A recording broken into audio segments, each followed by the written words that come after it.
আসসালামু আলাইকুম, সবাই কেমন আছেন? তো আজকে আমি ভুটভুটি নিয়ে রওনা হয়েছি সিরাজগঞ্জ শহরের আমার ওই আগের বাসার উদ্দেশ্যে। যেহেতু আমার বদলি হয়ে গিয়েছে গাজীপুর থানায়, তাই শহরে বাসা রেখে তো আর লাভ নাই, তাই শহরের বাসার সকল জিনিসপত্র গাজীপুরে নিয়ে আসার উদ্দেশ্যে রওনা হয়ে গেলাম।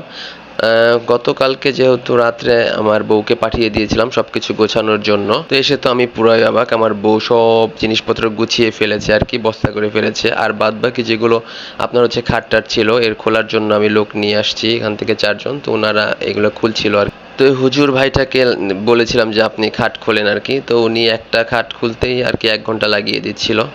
আর এদিকে ভ্যানে করে আমার মালামালগুলো নিয়ে যাওয়া হচ্ছিল মেন রোডে। যেহেতু আমার এইখানে আপনার গলি ছিল, মানে মেন রোড থেকে বাসায় আসতে অনেকটুকু গলি আছে, যার কারণে এখানে ডাবল কষ্ট করতে হয়। এইখান থেকে বাসা থেকে বের করে ভ্যানে করে নিয়ে তারপরে মেন রোডে গিয়ে ভুটভুটিতে উঠাতে হবে। এই বাসা পাল্টানো যে কি পরিমাণ প্যারা আর কষ্ট, যারা আসলে পাল্টায় তারাই বোঝে। এখন কষ্ট হলেও কোনো কিছু করার নাই, কারণ চাকরি করি বদলির কিছুদিন পর পর বদলি হয় আর বাসা পাল্টাই, এটা তো আসলে আমাদের চাকরির নীতি। এখন চাকরি করতে হলে আপনার বাসা নিয়ে থাকতেই হবে, আর বাসা নিয়ে থাকতে গেলে তো বাসা মাঝে মধ্যে পাল্টাতেই হবে। কষ্ট হলেও এখন কিছু করার নাই, ধৈর্য ধরতে হবে। তো আমি বাসায় মালামাল উঠানো দেখছিলাম, আবার দৌড়ে দৌড়ে আবার ভুটভুটির কাছে আসছিলাম যে কিভাবে মালামালগুলো উঠাচ্ছে, কারণ অনেক কষ্টের মালামাল, তো কোনো কিছু নষ্ট হলে অনেক কষ্ট হবে।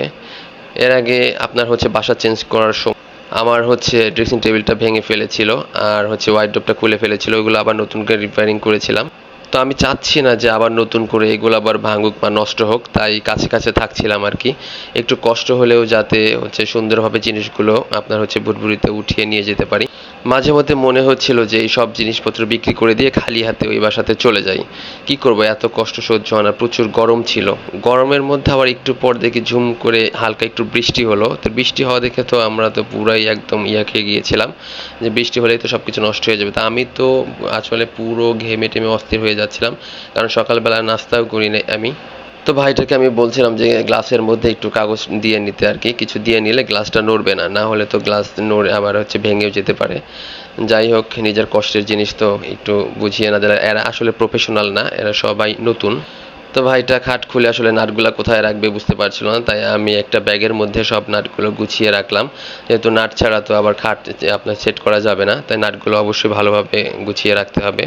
একবার ভেবেছিলাম পোস্টিং হয়েছে হোক, বাসাটা শহরেই থাক, মাঝে মধ্যে আসবো, কিন্তু আমার মেয়েটার জন্য আর হলো না। আমার মেয়েটা আমাকে ছাড়া খায় না, ঘুমায় না, সবসময় শুধু আমার জন্য কান্না করে, যার জন্য বাধ্য হয়ে আর কি বাসাটা চেঞ্জ করতেই হচ্ছে, কিছু করার নাই। তো এই জিনিসগুলো আসলে একটু ভারী, যার কারণে আসলে আমি সাথে থেকে একটু বুঝিয়ে বুঝিয়ে দিচ্ছিলাম। তো যাই হোক, আলমিরাটা ধরার সময় আসলে আমি সাথে ছিলাম, তাই ওইটা ভিডিও করতে পারি নাই, রিক্সায় ভ্যানে ওঠানোর পরে ভিডিও করলাম।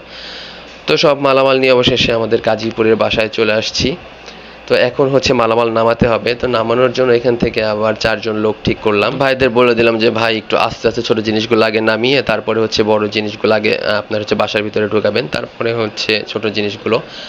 তো ভাইয়ারা আসলে মনে হচ্ছে যে অনেক অভিজ্ঞ এই বিষয়ে, ওনারা নাকি এর আগেও অনেক কয়েকবার আপনার বাসার মালামাল করে দিয়েছে, উঠিয়ে দিয়েছে বাসায়। তো আমার তো মনে করেন যে প্রচুর প্যারা লাগছে, কারণ ওইখানে সকাল 7টার সময় গিয়েছি, যাওয়ার পরে সব মালামাল উঠিয়েছি, আমিও সাথে ধরেছি অনেকগুলো, এগুলো তো আর ভিডিও করা হয়নি। তো এগুলা নামিয়েছি, আবার নিয়ে আসছি 1 ঘন্টার রাস্তা, তারপরে আবার এখানে এসে নতুন করে আবার সব কিছু নামিয়ে সব কিছু গোছাতে হবে। আসলে ওনারা তো নামিয়ে দিয়েই শেষ, তারপরে তো সব কাজ আমাদের। তো মনে হচ্ছে যে আজকে আসলে ভালোই ধকল যাবে আমাদের, যেহেতু এর আগেও আপনার এরকম কষ্ট করেছি, কিছু করার নাই। তো আলমিরাটা আসলে আমি বলছিলাম যে খুব ভালোভাবে যেন একটু হয়, কোনো দাগও যেন না পড়ে, কারণ আলমিরাটা অল্প কিছুদিন হলো কিনেছি। তো বললাম যে ভাইটার অনেক কষ্ট হচ্ছে দেখে মনে হচ্ছে, তারপরে কিছু করার নাই, কারণ এগুলো একটু কষ্ট করতেই হবে নামাতে হলে। তো সব কিছু আসলে বাসার মধ্যে ছোট বাসা তো একটু ঢুকানো কষ্ট হচ্ছিল আর কি। তারপরও যাই হোক, অনেক কষ্ট করে আপনার সব মালামাল একটা একটা করে বাসার মধ্যে পার করে দিয়ে ওনারা চলে গেল। তো এখন দেখেন কি অবস্থা, একদম সব পুরো বাসা একদম ছড়িয়ে ছিটিয়ে রেখে দিয়ে চলে গিয়েছে। এখন এগুলো সব আমাদের দুজনা ঠিক করতে হবে। ওনারা শুধু বড় জিনিসগুলো আর কি এগুলো সাইজ মতো বসিয়ে নিয়েছে ওনাদের দিয়ে। এগুলো তো আমরা বসাতে পারবো না একা একা, তাই বসিয়ে নিয়েছি। বাদ বাকি ছোট জিনিস যা আছে, যে গাঁটটি দেখছেন, এই গাঁটটির মধ্যে হচ্ছে পুরো ওয়ার্ড্রোপের মালামাল, এগুলো সব ভাঁজ করে করে ওয়ার্ড্রোপে গোছাতে হবে। কিন্তু দুর্ভাগ্য আমাদের ওয়ার্ড্রোপটা ভেঙে ফেলেছে, মনে অনেক কষ্ট লাগলো। এত আপনার হচ্ছে ইয়া করার পরও আমার ওয়ার্ড্রোপটা ভাঙলো।